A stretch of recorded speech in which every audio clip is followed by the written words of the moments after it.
ka pumatay kay Tita Irene. Oh my God. Sige! Tingnan ko tama mo ngayon! Ang susunod na programa ay rated PG.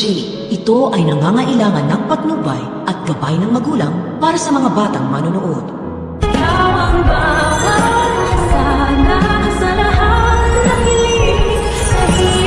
Kung papatayin mo siya, patayin mo na rin ako! Dahil mahal ko si RJ!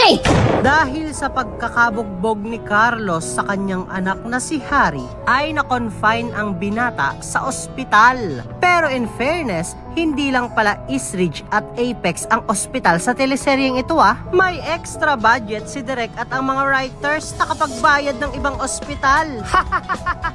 At sa pagdalaw ni Annalyn at Giselle kay Harry, ay malalaman nila mula kay Harry kung gaano kademonyo at kasama itong si Carlos. At mas lalong gumulat kay Giselle nang malaman nito na ang pumaslang kay Irene ay si Carlos. Samantala, nang ilalabas na ni Robert si Lynette sa ospital na iyon at balak na niyang iuwi si Tisay, ay hinabol sila ng demonyong doktor na si Carlos. Saan daw dadalhin ni Robert ang asawa niya? Wika ng impaktong doktor. Sinagot naman siya ni Robert na hindi niya asawa si Lynette dahil walang bisa ang naging kasal nilang dalawa.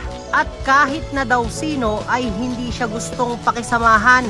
Maging ang anak nitong si Harry ay ayaw nang sumama sa kanya dahil monster daw si Carlos. Sa sobrang pikon ni Carlos ay hindi na siya nakapagsalita kundi tinutukan niya na lang ng baril si Robert. Pero humarang naman si Lynette.